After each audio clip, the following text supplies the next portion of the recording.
"My, stop crying. You're embarrassing yourself. This is my night, not yours." Those words still echo in my mind every single day. My name is Patricia. I'm 45 years old. And for 6 years, I was the invisible foundation of someone else's dream. I was the reliable wife, the silent supporter, the woman who worked 2 jobs so my husband could become a doctor. I cleaned offices at night while he studied anatomy. I skipped meals so he could buy the latest medical textbooks. I became the safety net everyone used, but nobody respected. Before we begin the story, don't forget to subscribe to the channel, like the video, and tell us in the comments where you're listening to this story from.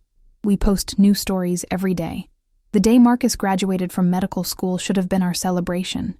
Instead, it became the day he looked me in the eye over an expensive dinner I couldn't afford, and told me I no longer fit into the life he was building. He laughed when he mentioned I never finished college. He offered me a monthly payment that barely covered rent in Richmond. He had already picked out his new apartment, his new car, and apparently, he had his eye on a new life that didn't include the woman who made it all possible. I didn't cry. I didn't yell. I didn't beg him to reconsider. I just sat there, watching the man I had built, believe that his success was entirely his own. What Marcus didn't know, what he couldn't have imagined in his worst nightmare, was that while he was memorizing medical procedures, I was documenting every single financial decision we made. Every receipt, every bank transfer, every sacrifice I made was carefully recorded and stored in a place he never thought to look. When the divorce papers were filed and we walked into that courtroom, Marcus strutted in with the confidence of a man who believed he held all the cards. He had no idea that the silence I kept since graduation wasn't weakness. It was preparation, and the turn that was coming would change everything he thought he knew about who had the power in our marriage. The fluorescent lights in the office building buzzed overhead as I pushed my cleaning cart down the empty hallway. It was 11:30 at night, and my second shift had just begun. My back ached from 8 hours at the grocery store, but I couldn't stop. We needed the money. Marcus needed the money. His tuition for the spring semester was due in 2 weeks, and we were still $400 short. I stopped at office 312 and pulled out my keys. The accounting firm that rented this space always left their trash cans overflowing, and tonight was no different. As I bent down to replace the liner, my phone buzzed in my pocket. A text from Marcus. "Still at the library?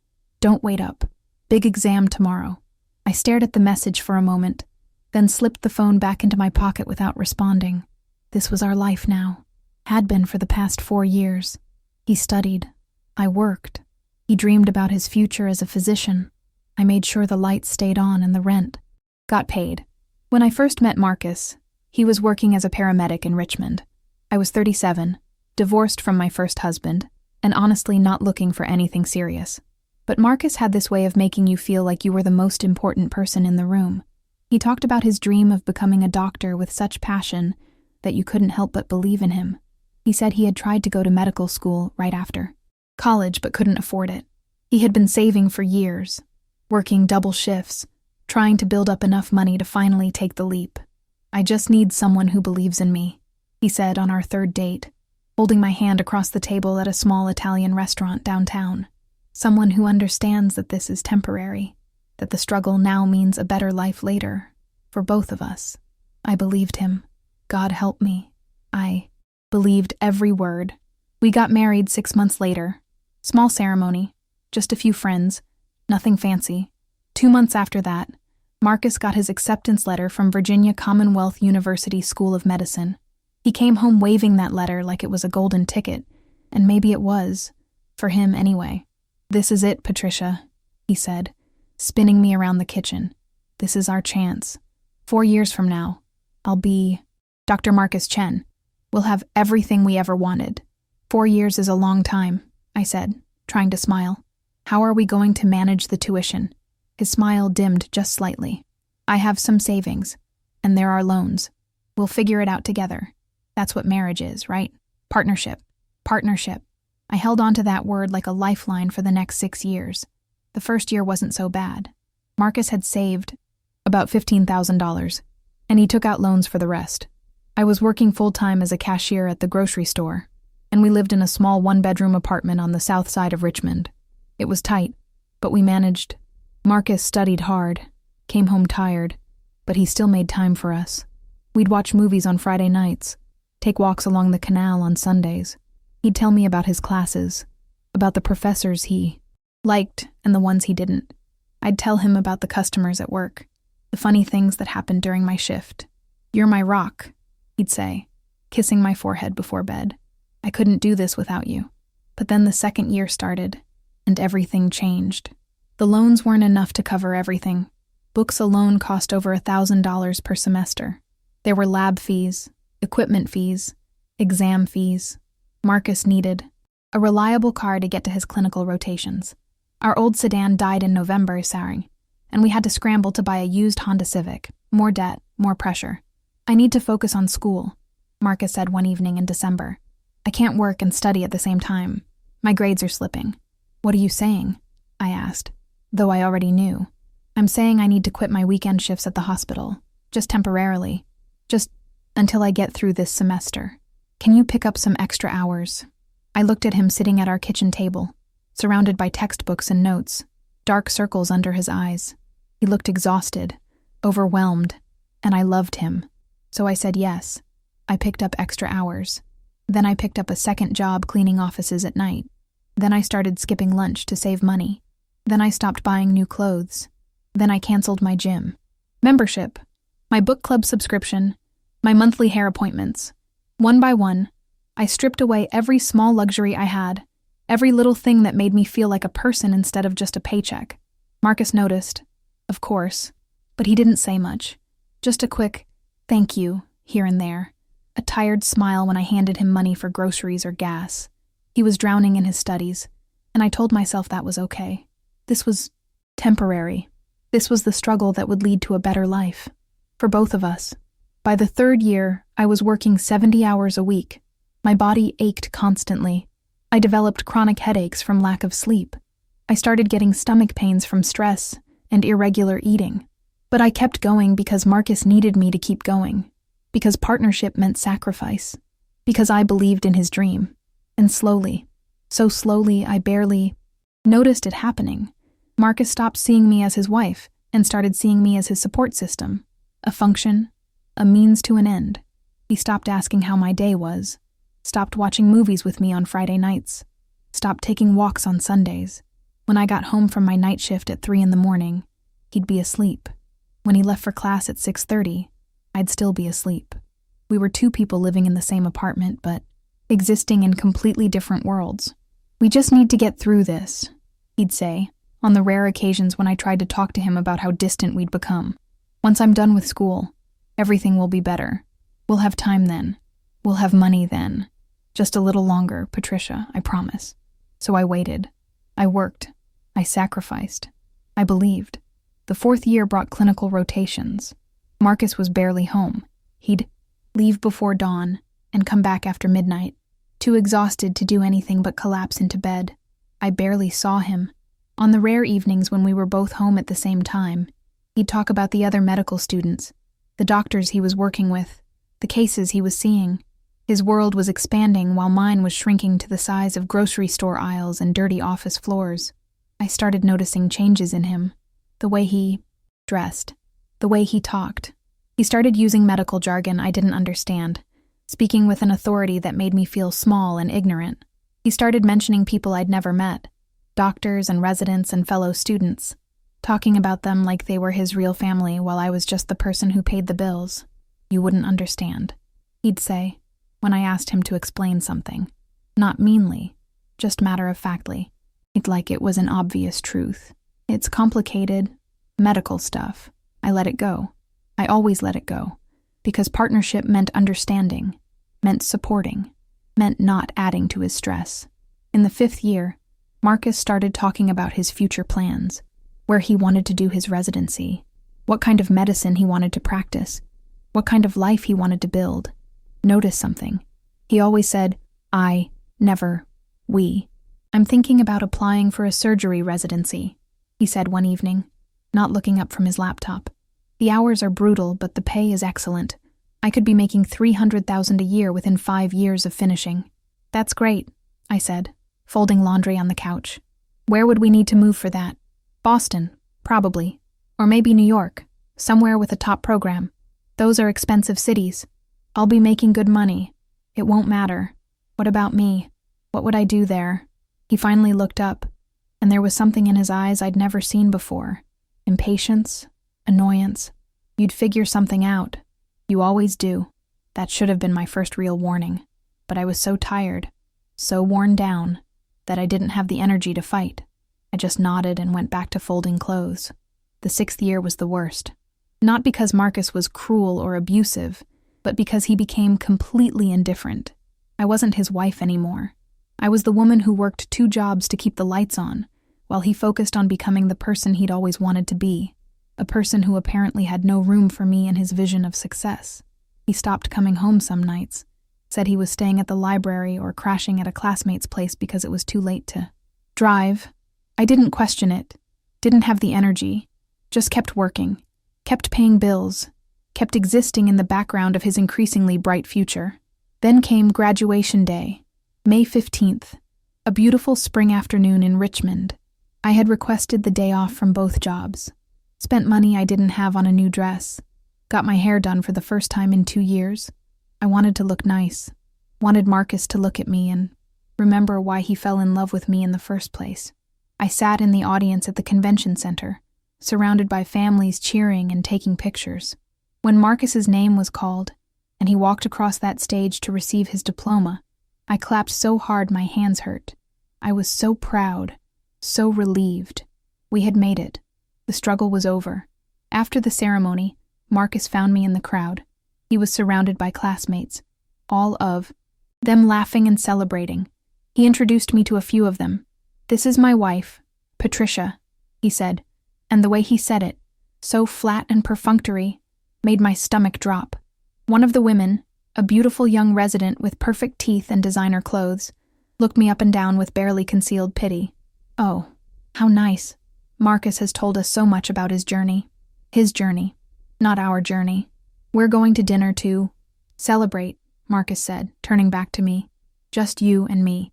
I made reservations at the Jefferson, 7 o'clock. Wear something nice.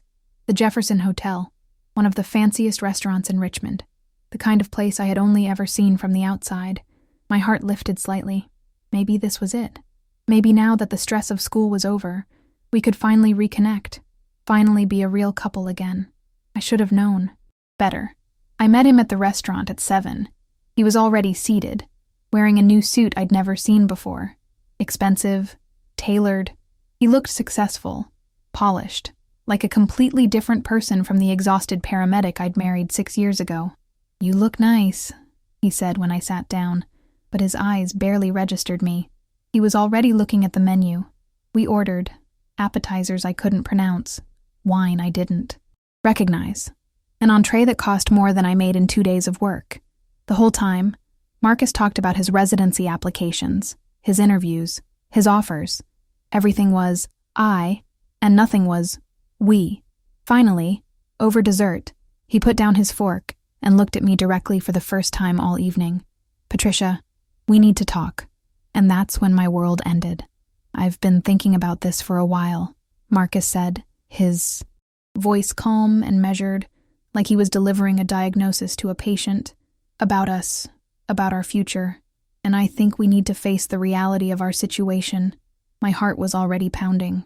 I set down my dessert fork, the chocolate cake suddenly tasting like ash in my mouth. "What reality?" He sighed, like I was making this difficult for him. "Patricia, you've been wonderful. Truly. You supported me through school, and I'll always be grateful for that. But we both know that we've grown apart. We're different people now than we were 6 years ago." "Different how?" My voice came out smaller than I intended. "I'm starting a new chapter of my life. I've been accepted into a surgical residency program at Massachusetts General Hospital. It's one of the best programs in the country. This is a huge opportunity for me." "That's wonderful," I said, trying to smile even though something cold was settling in my chest. "When do we move?" "That's what I'm trying to tell you." He leaned back in his chair, and for the first time I noticed he wasn't wearing his wedding ring. "I don't think you should come with me." The restaurant noise faded into a dull roar. I couldn't have heard him correctly. "What?" "Boston is expensive. It's competitive. I'm going to be working 80 90 hours a week. I need to focus entirely on my career right now. And honestly, Patricia, I need someone who can keep up with that world, someone who understands the medical community, someone with education, connections, social skills that match that environment. Each word was a knife. Someone who isn't me. I didn't say that. You just did. My hands were shaking. I pressed them flat against the table. Marcus, I gave up everything. For you. I worked 2 jobs for 6 years. I paid your tuition, your books, your rent, your food. I cleaned offices until 3 a.m. so you could study. I haven't bought myself new clothes in 4 years. I haven't seen my friends, haven't had a vacation, haven't had a single moment for myself because I was too busy making sure you could chase your dream. And I appreciate that, he said, like he was placating a difficult customer. I really do. That's why I'm not going to leave you with nothing. I've already talked to a lawyer. I'm prepared to offer you a monthly payment, $1,500. That should be enough to cover your expenses while you get back on your feet. $1,500. Our rent alone was $1,200. Get back on my feet? Marcus, I never fell. I've been standing this whole time, holding you up. Don't be dramatic. He took a sip of his wine. This is a mutual decision. We both know this marriage hasn't been working for a long time. A mutual decision. You made this decision without even talking to me. People at nearby tables were starting to look. Marcus's jaw tightened. Lower your voice. You're making a scene. I'm making a scene. I could feel tears burning behind my eyes, but I refused to let them fall. You just told me you're divorcing me, and you're worried about a scene. I'm trying to be civilized about this. I'm trying to do the right thing. The right thing would have been staying married to the woman who sacrificed everything for you. He leaned forward, and his expression shifted into something ugly, something I'd never seen before. You didn't sacrifice, Patricia. You invested. And sometimes investments don't pay off the way you hoped. That's life. That's business. This isn't business. This is marriage. Marriage is a partnership, and partnerships end when they stop being mutually beneficial. I stared at him, this stranger in an expensive suit sitting across from me. You really believe that? I believe in being practical. Look, you're 45 years old.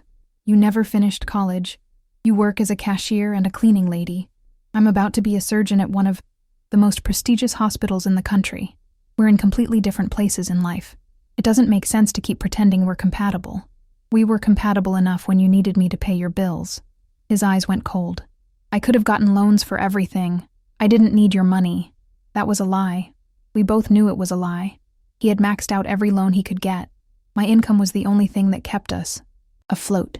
But I could see in his face that he had convinced himself otherwise. He had rewritten our history to make himself the hero of his own story. So that's it? I said. 6 years, and you're just done. I think it's better this way. Clean break. We file for divorce, divide whatever assets we have, which honestly isn't much, and we both move on with our lives. You can find someone more suited to you, someone at your level. My level. Like I was beneath him. Like the woman who made his success possible was somehow less than him. I should have screamed. Should have thrown my wine in his face. Should have told him exactly what I thought of him and his pathetic delusions. But instead, something clicked in my brain. A switch flipped, and suddenly I was calm. Okay, I said quietly. He blinked, clearly surprised. Okay? If that's what you want, then... Okay, I won't fight you. Relief washed over his face. I'm glad you're being reasonable about this. I was worried you'd make things difficult. No, I said, picking up my water glass with a steady hand. I won't make things difficult. We finished dinner in near silence. He paid the bill with a credit card I'd never seen before, probably his first real credit card in his own name, built on the foundation I'd helped him create. When we left the restaurant, he kissed my cheek like we were colleagues parting after a business meeting. My lawyer will contact you next week with the paperwork, he said. This will all be finalized quickly. No need to drag it out. No need, I agreed. I drove home alone to our apartment, the one I'd been paying rent on for 6 years. Marcus didn't come home that night. Sent me a text saying he was staying with a friend, giving me space to process. How thoughtful. I sat on our couch, in our living room, surrounded by furniture I'd bought with my grocery store paychecks, and I didn't cry. Instead, I went to our bedroom closet, moved aside 3 boxes of Marcus's old textbooks that he'd probably never look at again, and pulled out a plastic storage container I'd kept hidden in the back. Inside were 6 years of documents. Every receipt, every bank statement, every payment confirmation, every bill with my name on it, every single piece of paper that proved exactly who had paid for what during Marcus's journey to becoming a doctor. I'd started keeping records in the 2nd year, not because I planned for this moment, but because I'd always been organized. It was habit from my first marriage, which had also ended in divorce. My ex-husband had tried to claim he'd paid for everything, and I'd learned the hard way that you need proof. So I kept proof of everything. I opened my laptop and started a spreadsheet. It took me until 4 a.m, but I documented every single expense I'd paid for Marcus's education, tuition payments I'd made when his loans fell short, book purchases on my credit card, lab fee reimbursements, his car payment, which was in my name because his credit wasn't good enough, his car insurance, his health insurance, his phone bill, groceries, rent, utilities, internet, every single thing. The total came to $147,312 over 6 years, from my 2 jobs. While he studied and built his dream, I sat back and looked at that number. $147,000. I had invested $147,000 into Marcus's medical education, not because I expected a return, but because I loved him, because I believed in partnership, because I thought we were building a life together, and he thought I was someone at his level, someone who didn't belong in his new, prestigious world. I made copies of everything, digital and physical. I stored them in 3 different places. Then I went to bed and slept better than I had in months. The next morning, I called in sick to both jobs. First time in 6 years I'd called in sick when I wasn't actually dying. Then I looked up divorce lawyers in Richmond. Not the cheapest ones, the best ones. I had some money saved in an account Marcus didn't know about $8,000 I'd been putting aside $5 or $10 at a time whenever I could, thinking I'd use it to surprise him with a nice vacation when he graduated. Surprise. I made an appointment with a lawyer named Catherine Morrison. Her review said she was aggressive, thorough, and she specialized in cases involving financial exploitation in marriage. Perfect. The appointment was for the following Tuesday. In the meantime, Marcus's lawyer sent over the divorce papers. Standard no-fault divorce, dissolution of marriage, division of assets, monthly payment of $1,500 for 12 months, then nothing. I read through every page carefully. There was no mention of the money I'd contributed to his education, no acknowledgement of the 6 years I'd sacrificed, just a clean break, like he said. Simple, easy, like our marriage had been nothing. I didn't sign anything. When Tuesday came, I met with Catherine Morrison in her downtown office. She was in her 50s, sharp-eyed, with gray hair pulled back in a neat bun. She looked at me over her reading glasses as I sat down. "Tell me everything," she said. So I did. I told her about meeting Marcus, about his dream of medical school, about our marriage, about the 6 years of working 2 jobs, about graduation dinner, about his offer, about the documents I'd been keeping. When I finished, she sat back in her chair and smiled. Actually smiled. "Do you have those documents with you?" I pulled out 2 folders from my bag, one with bank statements, one with receipts and bills. She spent 20 minutes going through them, making notes, asking questions. "This is very thorough," she finally said. "Very well documented. Is it enough? Enough for what?" "To get back what I put in." She looked at me carefully. "Virginia is an equitable distribution state. That means marital property is divided fairly, not necessarily equally. The court will consider things like financial contributions to the marriage, including support of a spouse's education. You have documented proof that you paid significant expenses related to your husband's medical degree. That degree is now a professional asset that will generate income. There's a legal concept called reimbursement alimony, designed specifically for situations like yours. Meaning we can argue that you are entitled to reimbursement for the money you invested in his education, plus compensation for the career opportunities you sacrificed while supporting him. His earning potential as a surgeon is directly related to your financial support. The court can order him to compensate you accordingly. How much are we talking about? She tapped her pen against the papers. Based on what you've shown me, and assuming we can demonstrate that his future earning potential was made possible by your contributions, I'd say we're looking at a minimum of $200,000. Possibly more, depending on how the judge views the evidence. $200,000. More than I'd put in. But here's the thing, Catherine continued. Your husband doesn't know about these documents, correct? Correct? Good. Let's keep it that way. His lawyer sent over a settlement offer. $1,500 a month. For 12 months. We're going to reject that offer. We're going to file a counterclaim. And we're not going to show our hand until we're in court. Let him think you're just a woman who's going to roll over and accept whatever he offers. Let him underestimate you. He already does, I said quietly. Then he's in for a very unpleasant surprise. She opened a drawer and pulled out a contract.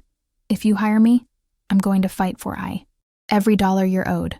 But I need you to understand that this might get ugly.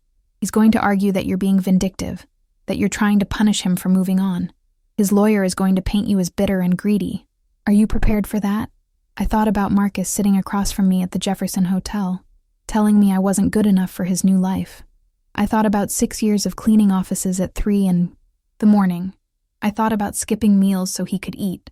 I thought about the chronic pain in my back, the headaches, the exhaustion that had become my normal state of being. I'm prepared, I said. Catherine smiled again. Good. Then let's get started. I signed her contract, paid her retainer with money from my secret savings account, and walked out of that office feeling something I hadn't felt in 6 years. Power. 2 days. Later, Catherine filed our response to Marcus's divorce petition. We rejected his settlement offer and filed a counterclaim for reimbursement alimony based on financial contribution to his professional degree. We didn't include specific numbers yet. That would come later. But we made it clear that I wasn't going to accept his pathetic offer and disappear quietly. Marcus called me that evening. First time he'd actually called instead of texting in weeks. What the hell is this? He demanded. Reimbursement alimony. Are you serious? Completely serious. Patricia, don't do this. Don't make this harder than it needs to be. I'm not making anything hard. I'm just asking for what I'm owed. You're not owed anything. I'm offering you $1,500 a month out of the goodness of my heart. Most women would be grateful. Most women didn't pay for their husband's medical school. That was your choice. I didn't force you to work 2 jobs. You're right. You didn't force me. I chose to support you because I loved you, and I believed in our partnership. But apparently, partnership only matters when you need something. This is ridiculous. You're being vindictive. I'm being fair. Fair? You want fair? Fine. I'll see you in court. And when the judge laughs, you out of the room. Don't come crying to me. He hung up. I set down my phone and went back to organizing my documents. Let him think the judge would laugh. Let him walk into that courtroom confident and smug. Let him believe that his new degree and his fancy suit and his important job made him untouchable, because I knew something he didn't. I had the receipts, every single one. And in a court of law, receipts matter more than arrogance. The next few weeks were tense. Marcus moved out completely, took all his belongings, left me in the apartment we'd shared for 6 years. He stopped paying his share of rent, stopped contributing to any bills, just cut me off completely, probably thinking I'd panic and accept his original offer. I didn't panic. I had a plan. Let's take a short pause in the story to ask you, are you enjoying this story so far? If you are, don't forget to like the video and subscribe to the channel. We post new stories every day. Thank you. Now, let's continue. Catherine called me 3 weeks after we filed our counterclaim. We have a court date, she said. September 23rd. Judge Harold Williams presiding. He's fair, thorough, and he doesn't tolerate games. This is good for us. September 23rd was 4 months away.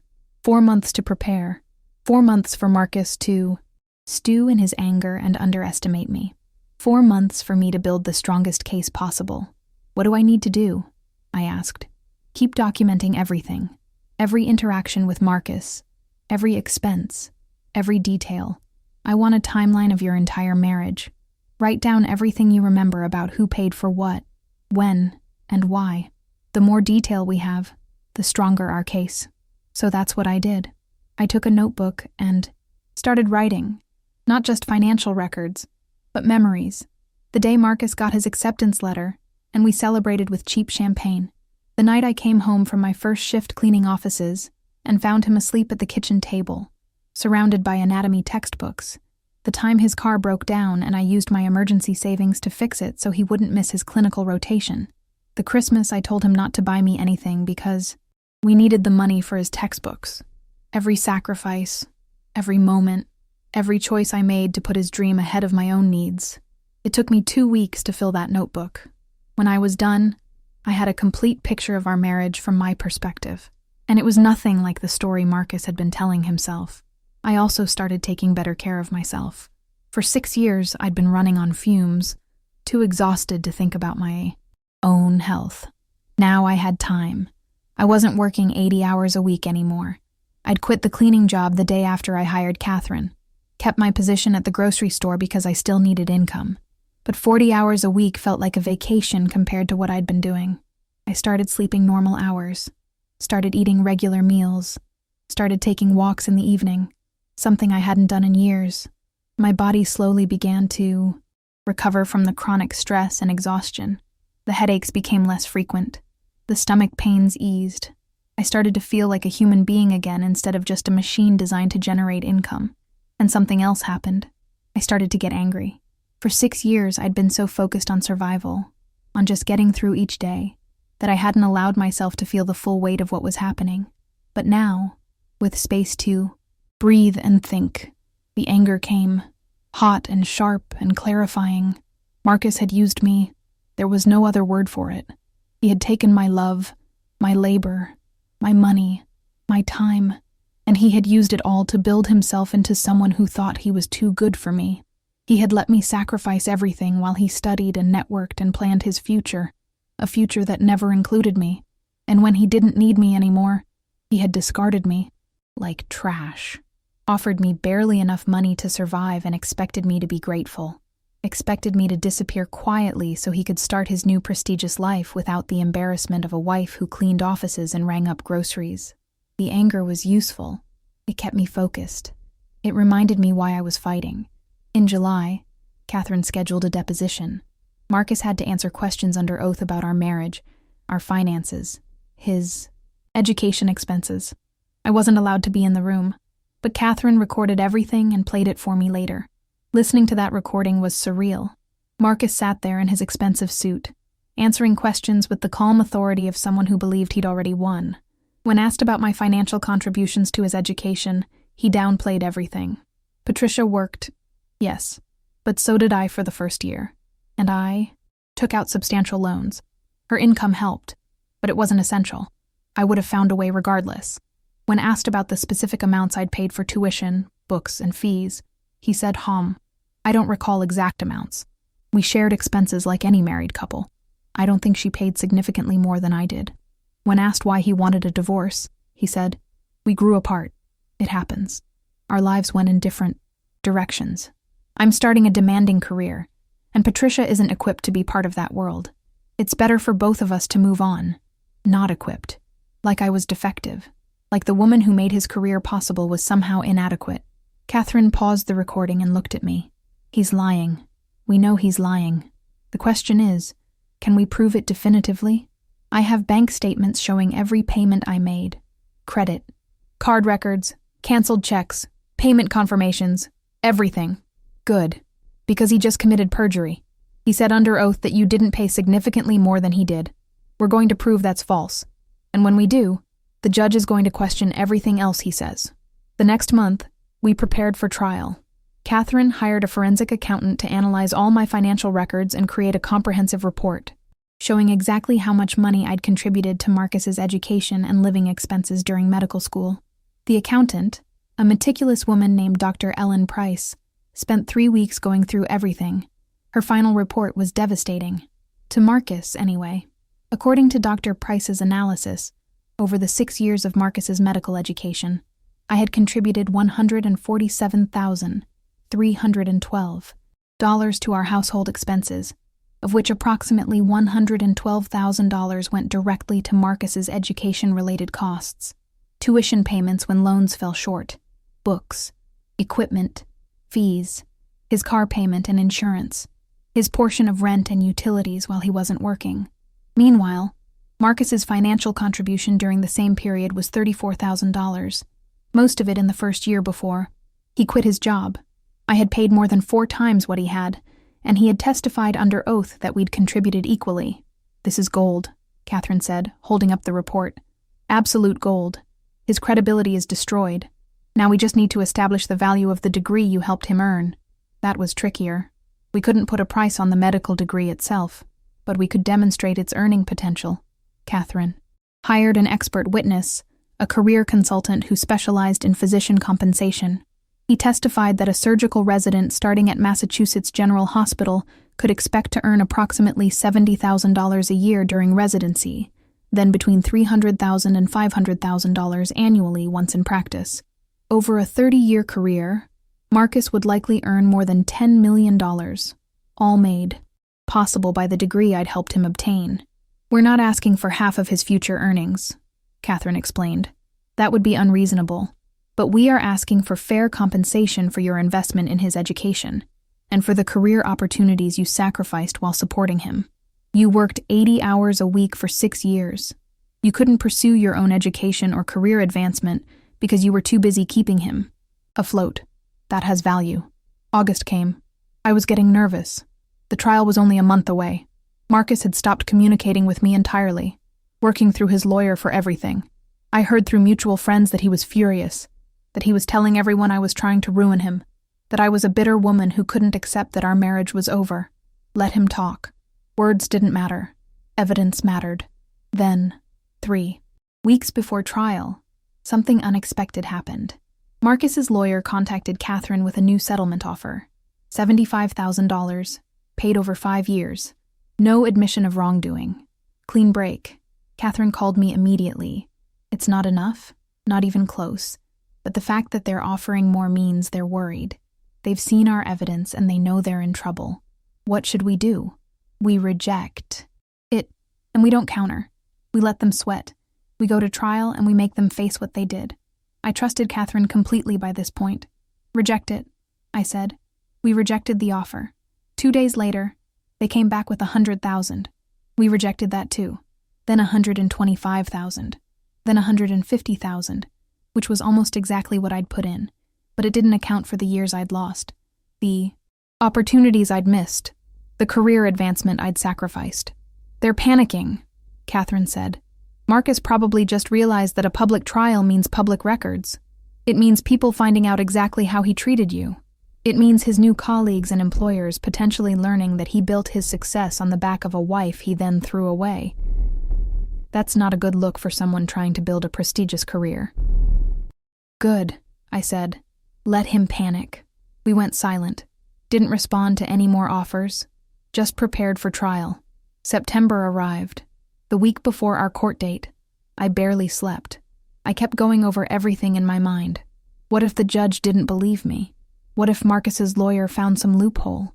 What if 6 years of sacrifice ended with nothing? Catherine assured me we had a strong case. The evidence was clear. The facts were on our side. But I'd learned the hard way that fairness and justice weren't always the same thing. The night before trial, I laid out my clothes. A simple navy blue suit I'd bought at a thrift store. Professional, but not flashy. I wanted the judge to see me as I really was. A working woman who had supported her husband through medical school and got nothing in return. I looked at myself in the mirror. I'd lost weight over the past few months. The stress, probably, though I was eating better now. My face looked older, more tired. 6 years of 80-hour work weeks had left their mark. But my eyes were clear, determined. Tomorrow, Marcus would walk into that courtroom expecting to win. Expecting the judge to see him as the successful doctor and me as the bitter ex-wife trying to cash in. He had no idea what was coming. I went to bed early but couldn't sleep. Around midnight, my phone buzzed. A text from an unknown number. "Patricia, this is Marcus. Please don't do this. I'm begging you. We can work something out. I'll give you $200,000. Just don't make me go to court. Don't ruin my reputation. Please." I stared at that message for a long time. $200,000. More than I'd put in. Exactly what Catherine had said we could win. Part of me wanted to take it. End this nightmare. Move on with my life. But another part of me, the part that had been quietly growing stronger over the past few months, wanted something else. I wanted Marcus to face what he'd done. I wanted him to sit in that courtroom and hear, in public, exactly how he had used me. I wanted a judge to look him in the eye and tell him he was wrong. I wanted justice, not just money. I didn't respond to his text. I turned off my phone and went to sleep. The next morning, I woke up at 6, showered, dressed carefully. Catherine had told me to arrive at the courthouse at 8:30. The hearing was scheduled for 9. I got there early. The courthouse was an old stone building in downtown Richmond, imposing and formal. I'd never been inside before. Catherine met me at the entrance. "Ready?" she asked. "Ready?" I said. We went through security and took the elevator to the 4th floor, family court. We found our assigned courtroom and sat on a bench outside, waiting. At 8:50, Marcus arrived with his lawyer. He looked good, rested, confident, expensive suit, expensive haircut, expensive watch. He glanced at me once, and I saw something flicker in his eyes. Not guilt, irritation, like I was an inconvenience he had to deal with before moving on to more important things. His lawyer, a slick young man named Robert Chen, no relation to Marcus despite the shared last name, didn't even acknowledge us, just walked past like we weren't there. At 9 o'clock exactly, the bailiff opened the courtroom doors.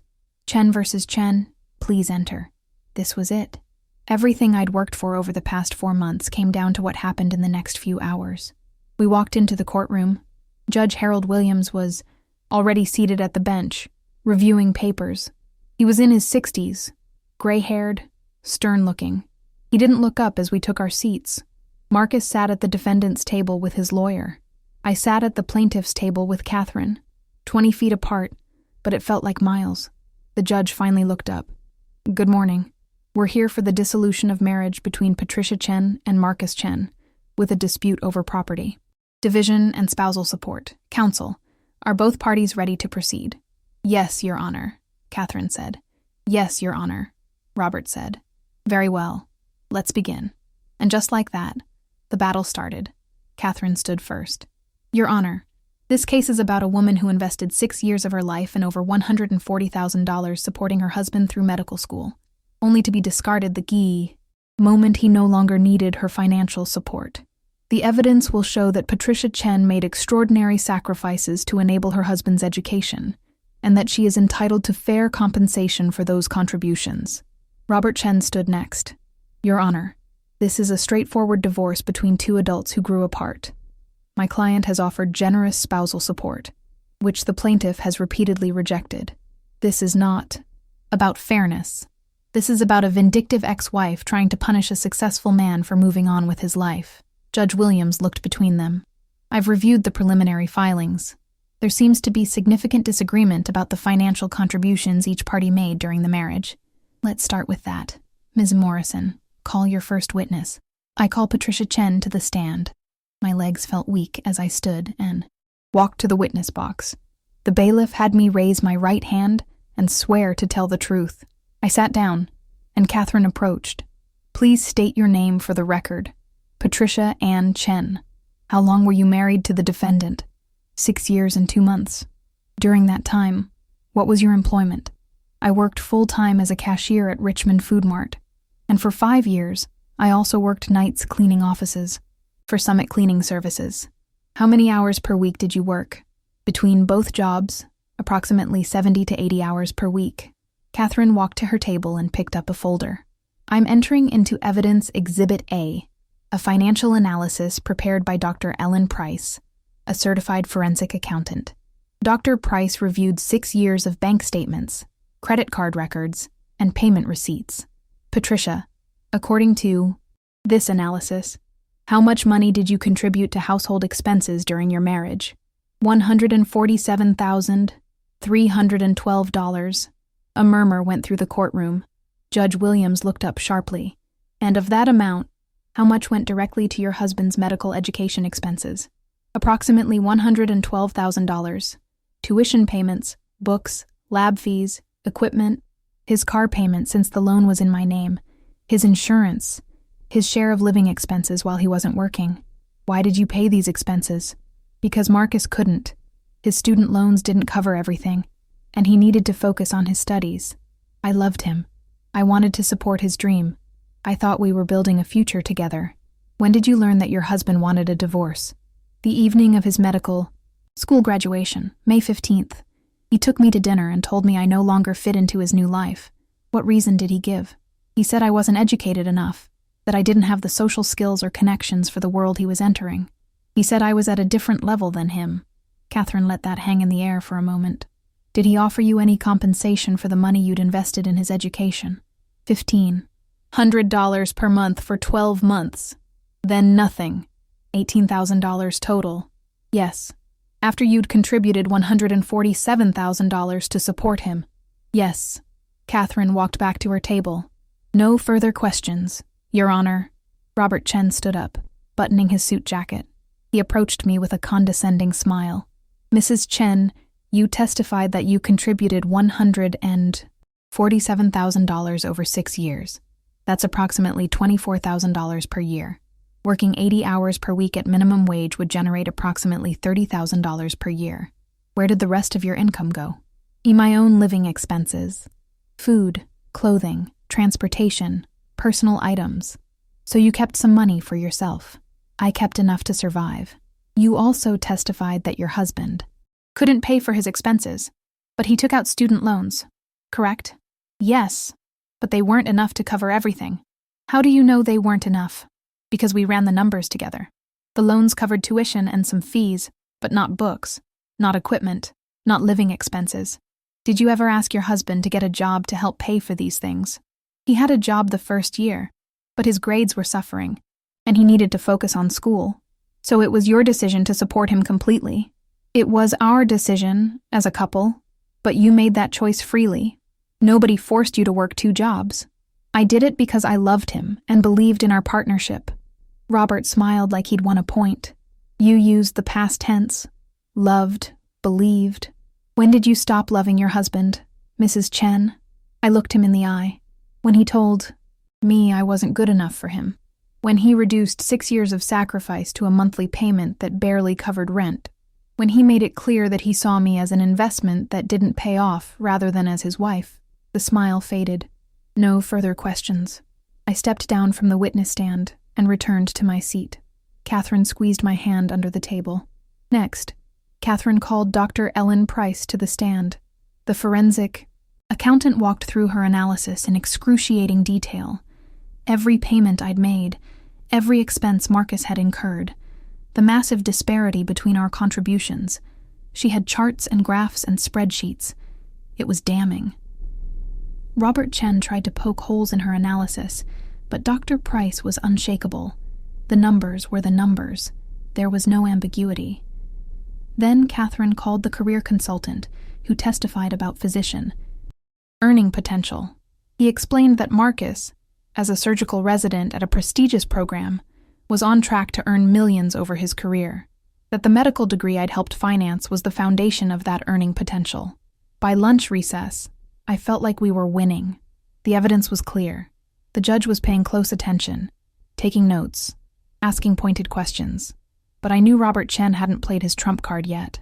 Marcus hadn't testified. After lunch, Robert called Marcus to the stand. My husband, soon-to-be ex-husband, looked calm and professional as he swore his oath and sat down. Dr. Chen, congratulations on your recent graduation from medical school. Thank you. That must have been a difficult 6 years. It was the hardest thing I've ever done. Medical school is incredibly demanding. The volume of information you have to master, the pressure of exams, the long hours of clinical rotations. There were many times I wasn't sure I'd make it, but you did make it, through hard work and dedication. Yes. Tell us about your financial situation during medical school. I took out the maximum student loans I could qualify for. Federal loans. Private loans. I graduated with over $200,000 in debt. $200,000. He said it like it proved something. Did your wife help you financially? Yes. She worked and contributed to our household expenses. I'm grateful for that. But you would have completed medical school even without her contributions, correct? Yes. I would have taken out more loans. I would have found a way. Plenty of medical students complete their degrees without spousal support. I felt my jaw clench. He was rewriting history again, convincing himself that my contributions hadn't mattered. Why did you decide to end your marriage? Marcus sighed, like this pained him. Patricia and I grew apart. When we got married, we were both in similar places in life. But over the years, as I progressed through medical school, we developed different goals, different interests. I tried to include her in my world, introduced her to my colleagues, invited her to medical, school events, but she wasn't comfortable in those settings. She didn't enjoy the conversations, didn't connect with the other spouses. I realized we wanted different things from life. That was a lie.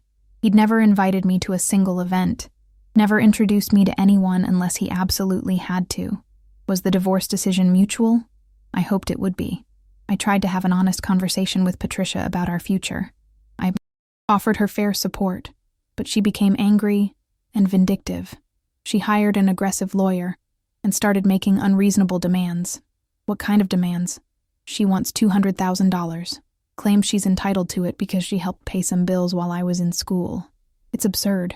We're talking about normal marital expenses that any couple would share. Robert nodded sympathetically. No further questions. Catherine stood for cross-examination. She looked like a shark that had just spotted blood in the water. Dr. Chen, you testified that you took out maximum student loans and graduated with $200,000 in debt. Is that correct? Yes. And those loans covered all of your tuition and fees? Most of them. Most. Not all. Correct. In fact, there were several semesters where your loans fell short and your wife had to make up the difference. Isn't that true? Marcus shifted in his seat. She may have helped with some shortfalls. Some shortfalls. Let me be more specific. Fall semester of your third year, your loan disbursement was $8,000 short of tuition. Who paid that $8,000? I'm not sure. It was several years ago. Catherine picked up a document. I'm showing you Exhibit F, a tuition payment receipt from A. Virginia Commonwealth University dated August 23rd, showing a payment of $8,000 from Patricia Chen's checking account. Does this refresh your memory? If the document says that, then yes, Patricia paid it. Spring semester of your fourth year, your loan was $6,000 short. Who paid that? Probably Patricia? Probably. Let me show you Exhibit G, another payment receipt, $6,000, from Patricia's account. Are you seeing a pattern here, Dr. Chen? Patricia helped when she could. I acknowledged that. You acknowledged it. Did you thank her? Of course. When? I don't remember specific instances, but I'm sure I thanked her many times. You're sure, but you don't remember. It was years ago. Catherine walked closer to the witness stand. Dr. Chen, you testified that you tried to include your wife in your world, that you introduced her to colleagues and invited her to events. When was the last time you invited her to a medical school event? Marcus hesitated. I don't recall the specific date. Let me help you. Your medical school graduation ceremony. Did you invite her to that? She was there. Yes, she was there, sitting in the audience. Did you invite her to the reception afterward? I don't remember reception. Catherine pulled out her phone and showed him something. This is a photo from your Instagram account, posted on May 15th at 7:42 in the evening. It shows you at the graduation reception with approximately 20 other people. Your caption reads, "Celebrating with my med school family." Is your wife in this photo? No, because you didn't invite her. I may have forgotten to mention it. You forgot to mention your own graduation reception to your wife. I was busy. It was a hectic day. Too busy to include the woman who paid for your education. Robert stood. Objection. Argumentative. Sustained, Judge Williams said. Rephrase, Ms. Morrison. Catherine nodded. Dr. Chen, you testified that your wife became angry and vindictive when you asked for a divorce. What did she do that was vindictive? She hired a lawyer and demanded money. She hired a lawyer to represent her interests in a divorce. That's vindictive. She's demanding an unreasonable amount. $200,000. You'll earn that in less than a year once you finish your residency, won't you? That's not the point. What is the point, Dr. Chen? The point is that Patricia is trying to punish me for being successful. She can't stand that I've moved beyond the life we had together. Moved beyond. You mean the life where she worked 80 hours a week to support you? I didn't ask her to work that much. You didn't ask her not to either, did you?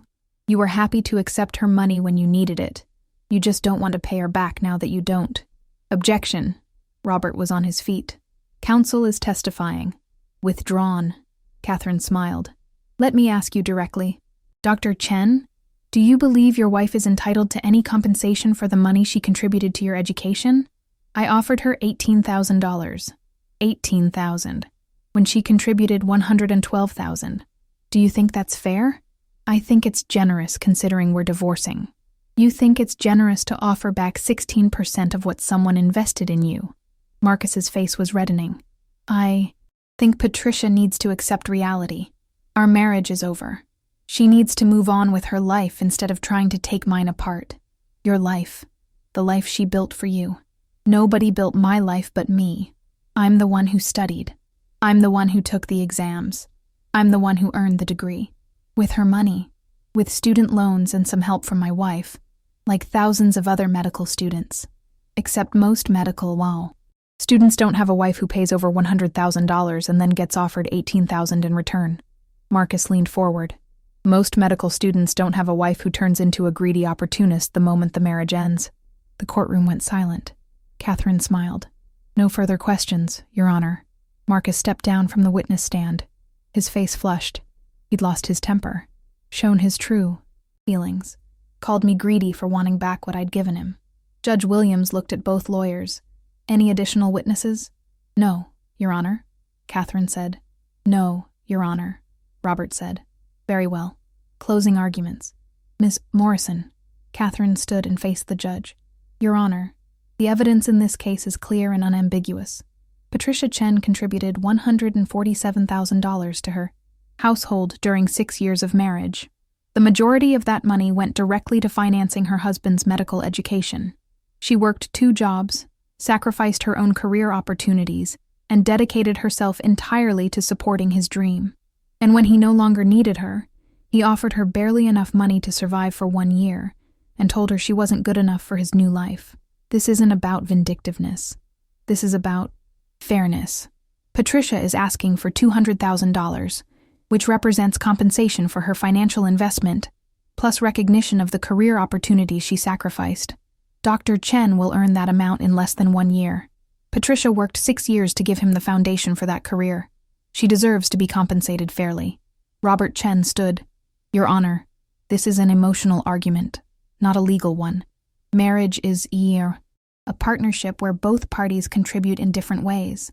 Yes, Mrs. Chen worked and paid bills, but Dr. Chen took on massive student loan debt and invested 6 years in grueling education. They both sacrificed. The fact that their marriage ended doesn't entitle one party to windfall compensation. Dr. Chen has offered reasonable spousal support. Mrs. Chen has rejected it because she wants to punish him for moving on. This court should not reward that behavior. Judge Williams made a few notes, then looked up. I'll take this under advisement. I'll issue a written decision within 30 days. Court is adjourned. The gavel came down. Let's take a short pause in the story to remind you to like the video, subscribe to the channel, and tell us in the comments where you're listening to this story from. We post new stories every day. Thank you. Let's continue. 30 days. That's how long Judge Williams said it would take to issue his decision. 30 days of waiting, wondering, second-guessing every word I'd said on that witness stand. I went back to work at the grocery store, back to my normal routine. But nothing felt normal anymore. I'd spent 6 years living for someone else's dream, then 4 months fighting for what I was owed. Now I was in limbo, waiting for a judge to decide if my sacrifice had meant anything at all. Catherine called me every few days to check in. These things take time, she'd say. Judge Williams is thorough. He'll review all the evidence carefully.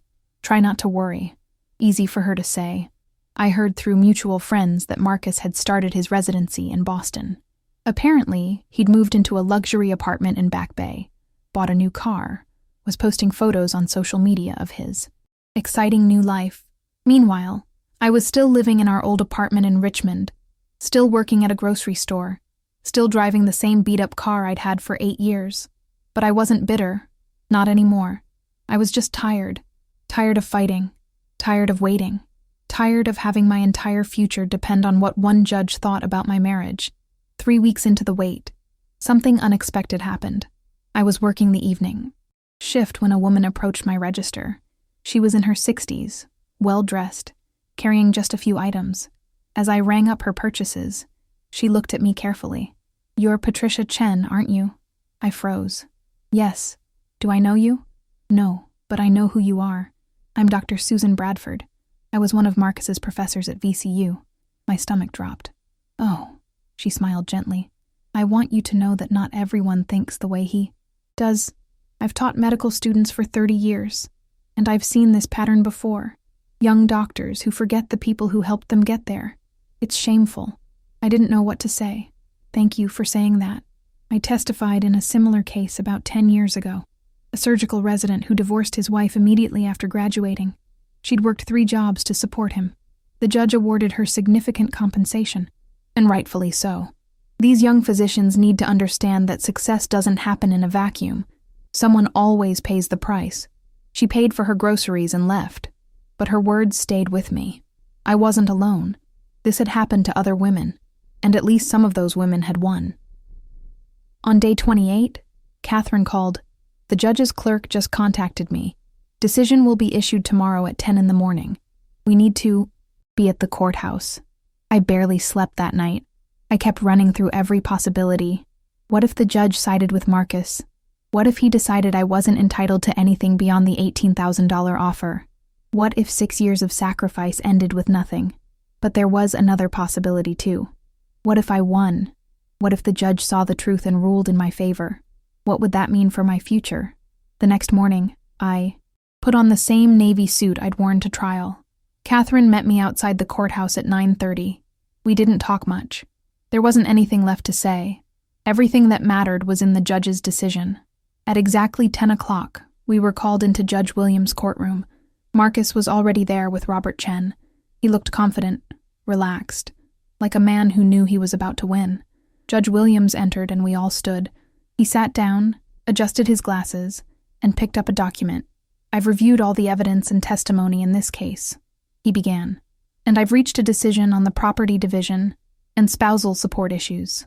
This is a case about fairness and equity in a marriage where one spouse made extraordinary financial sacrifices to support the other spouse's education." My heart was pounding so hard I could barely hear him. "The evidence shows that Patricia Chen contributed approximately $147,000 to household expenses over 6 years of marriage, with approximately $112,000 going directly to support Marcus Chen's medical education. Meanwhile, Marcus Chen contributed approximately $34,000 during the same period. This is not an equitable contribution." Judge Williams looked up at Marcus. "Dr. Chen testified that he would have completed medical school regardless of his wife's financial support. Perhaps that's true. Perhaps he would have found another way. But the fact remains that he didn't need to find another way because his wife was there, working 2 jobs, sacrificing her own career opportunities and personal well-being to ensure his success." He turned to a different page. Dr. Chen also testified that his wife became vindictive when he requested a divorce. I disagree with that characterization. Mrs. Chen is not being vindictive. She is seeking fair compensation for a significant financial investment she made in her husband's future earning potential. The medical degree that Dr. Chen earned is a professional asset that will generate substantial income over the course of his career. Mrs. Chen's contributions made that asset possible. I could, see Marcus's jaw tightening. Robert Chen was writing notes furiously. Virginia law recognizes the concept of reimbursement alimony in cases where one spouse has contributed financially to the other spouse's education or training. This is precisely the type of situation that reimbursement alimony was designed to address. Judge Williams looked directly at me. Mrs. Chen sacrificed 6 years of her life to support her husband's dream. She worked 80 hours per week. She gave up opportunities for her own education and career advancement. She paid over $100,000 toward his education expenses. And when Dr. Chen no longer needed her support, he offered her $18,000 and told her she wasn't good enough for his new life. That is not partnership. That is exploitation. The word hung in the air. Exploitation. Therefore, I am awarding Patricia Chen the following. First, reimbursement of $112,000 for direct education-related expenses she paid on behalf of Marcus Chen.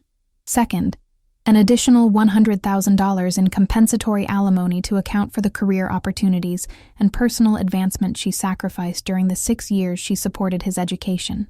Third, an additional $50,000 in general alimony to assist with her transition to financial independence. Total award, $262,000. I couldn't breathe. $262,000. More than I'd asked for. This amount shall be paid in full within 90 days. If Dr. Chen cannot pay the full amount immediately, he may arrange a payment plan, but the total must be satisfied within 1 year and will accrue interest at the statutory rate of 6% annually until paid in full. Judge Williams set down the paper.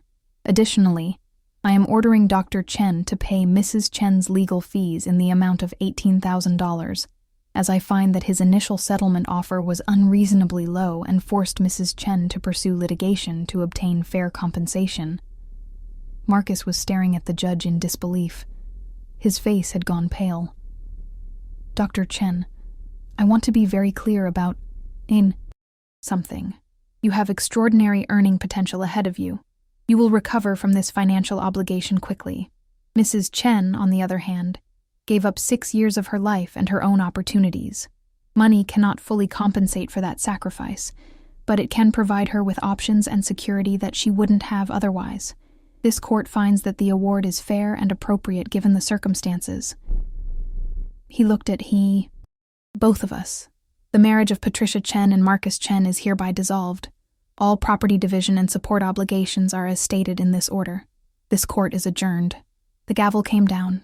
I sat there in stunned silence. Catherine was squeezing my arm, smiling, saying something I couldn't quite hear over the rushing in my ears. I'd won. Not just won. I'd been vindicated. A judge had looked at my marriage, looked at everything Marcus had done, and called it what it was. Exploitation. Marcus stood up abruptly and walked out of the courtroom without looking at me.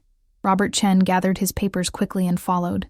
I could hear Marcus's raised voice in the hallway, angry, disbelieving. Catherine helped me stand. "Congratulations," she said. "You did it." "We did it," I corrected. "No, Patricia, you did this.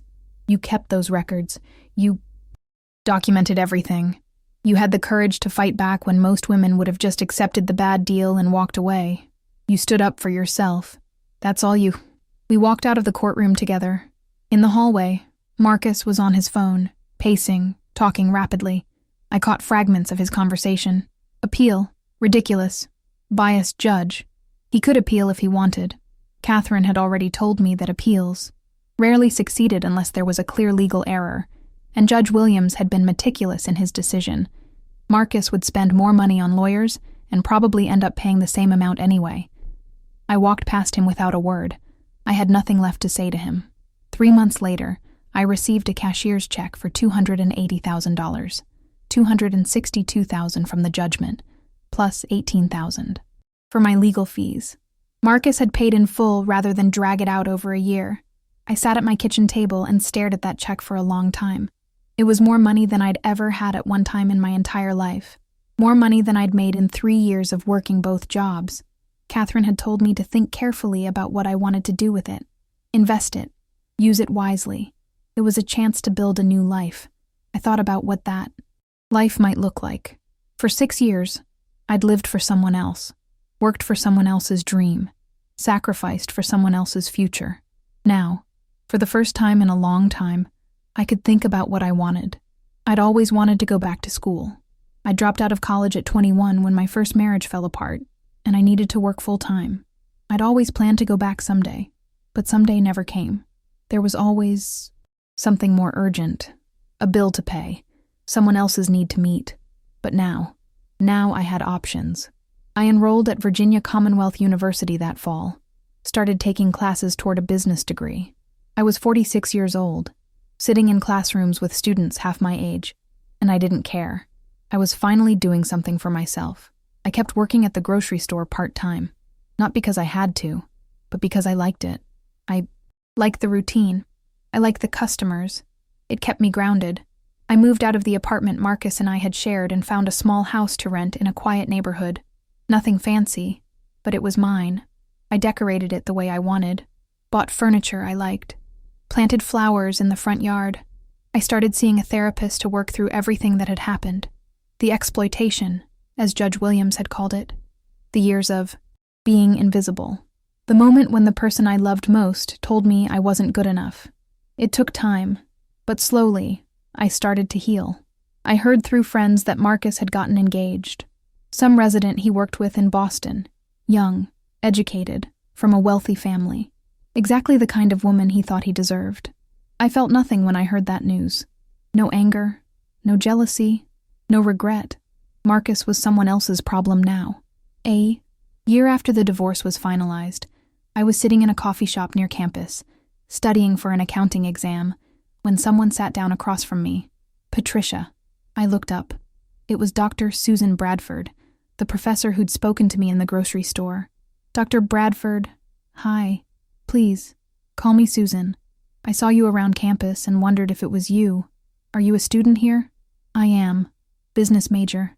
Second year. She smiled. Good for you. How did everything turn out with your divorce case? I won. The judge awarded me $262,000. Her smile widened. I'm so glad. You deserve that and more.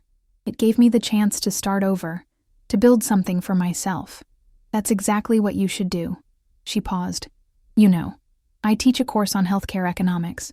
We spend a week talking about the hidden costs of medical education, the families who sacrifice, the spouses who work multiple jobs, the children who barely see their parents. I'd love to have you come speak to my class sometime. Share your story. Help these young medical students understand that their success comes at a price, and they need to honor the people who pay it.